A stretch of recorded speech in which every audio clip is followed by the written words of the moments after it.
This is Justin Staller's work.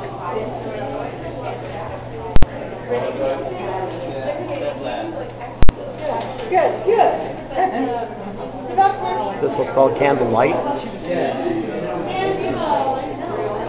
So we had Sophie on A Bed of Flowers, and this one here, which was Marge, Brooklyn. Sarah Moffat. This is called Caddy. It's called One Headlight.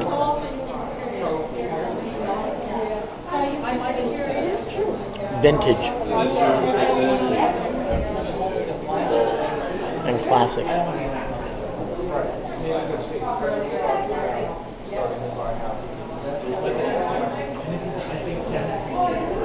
This is by Nina Alexis Diaconescu.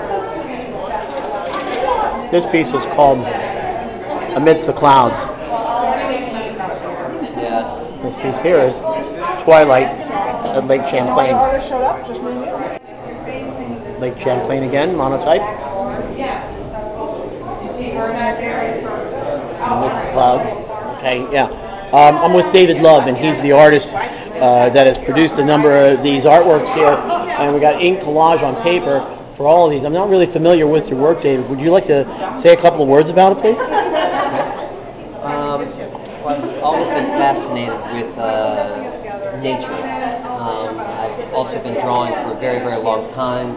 The work years ago used to be more focused on a very analytical approach, almost geometric approach to analyzing forms in nature. And over the years, it's become looser and looser. Now the work is equally involved in kind of accidental processes. So, like this piece, as a way of kind of entering into the work, I'll take plastic ceramic texture plates, roll them up with ink, put them down on the paper as a way of kind of marring that surface and of kind of breaking the pristineness of it, and then begin incorporating sketches that I've done previously and starting to build that image. So you're using a little bit of glitchiness there. You like it to have a little bit of decay involved with it, a little bit of In terms of the content of the work, decay is a word that kind of fascinates me too, because I spend a lot of time walking through the woods, and I'm fascinated where there's elements of old structures that have existed before, and now nature has kind of grown over them or tried to reclaim them. So that's a little bit of a recurring theme that happens in the pieces too. Okay. Now this is from the Altered States series, Scenes of Comedy and Tragedy. Yeah. Okay. So this is all part of the same series? Yes. Okay. So this is one here, and this is the same thing. This is the ink wash collage on paper. Although my titles usually are fairly simple, I tried to, as I was thinking about the work, I can't say that I have anything, a negative or positive view of man and nature. I'm not trying to say one thing or the other. It just fascinates me. I mean, maybe sometimes it makes me cry, sometimes it makes me jump for joy. I'm just fascinated by that relationship between the two.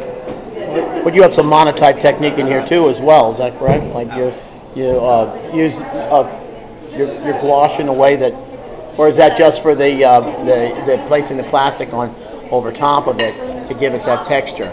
Correct. Yeah. I mean, I am interested in. I have done monotypes, but these pieces. I mean, I think they come from a little bit of a fondness for printmaking. Right. Which I got my graduate degree in that. So the two on the end are pure prints. Those are etchings over there. Okay. Well, this one here, I really like this one. I like the composition on this. This is also part of the Altered States series. Yeah, but I like the way that you have that composed. That's really nice. I mean, a lot of the pieces begin with a series of sketches that I then begin to juxtapose and kind of create the composition between these kind of random, seemingly kind of disparate elements. I've gotten more and more into using collage as a strong kind of graphic shape. And I also like, which in this one, I'll cut out a shape and then I'll use what also is kind of left behind. I like that idea of incorporating discarded elements within the work, of finding a kind of a positive use for something that's garbage and not necessarily needed, and making it needed once again. That seems to be a pretty prevalent theme inside of the art world as of late, because people are always looking for ways of recycling and using different kinds of art materials to break away from the traditional sort of materialistic way of making art, you know, where you have a $120 paintbrush and you know, all that kind of stuff. So it has its it has its own merit. And I've been a fairly facile draftsman for many years, and I have to fight the tendency for the drawings to get too tight. So a lot of these are actually incorporating drawing with actual sticks, anything that will kind of force me to play down that kind of facility and stay more direct with the work, and leave it kind of intentionally kind of in a cruder, more direct kind of state. Well, very good. I appreciate it very much. Thank you for letting me talk to you here. And hi, we're with Kelly Keys, one of the artists in our own 3, the exhibit that's taking place over at Freyberger Gallery right now. And Kelly is the artist who has painted all these beautifully colorful and exquisite paintings back here. Can you talk to us a little bit about what these paintings are about and what? Sure.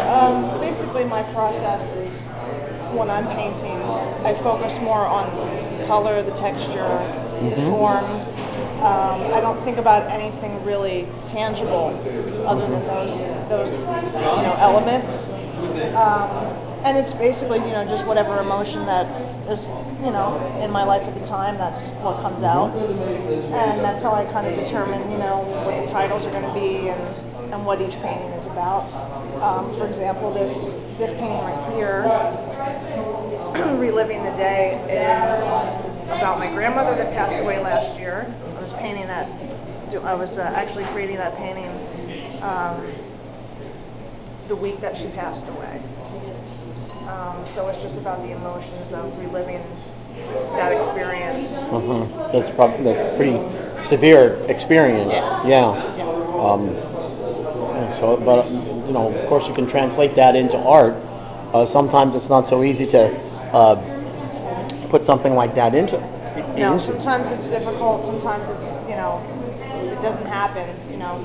When you're going through things like that. But sometimes it does. It just depends. I actually have another grandmother now that's suffering from Alzheimer's, and so I actually did a whole series of paintings kind of devoted to her. If you look at the titles, it all kind of relates to what she's going through, what we're going through as a family, just the mental aspect of it, almost like that painting, the second one there, down here is entitled Abducted. So it's kind of about, the sense that her mind she's been abducted in some way.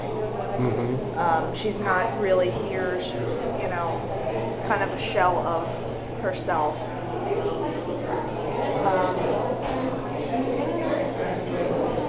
But as far as, like I said, as far as the elements of when I'm actually, creating the painting, I'm thinking of the visual elements and the texture and the color and how they relate to each other on the canvas, and just kind of let the emotions kind of come out. Now, a piece like this, what's this one called? This one right here is called Breaking Through. Breaking Through?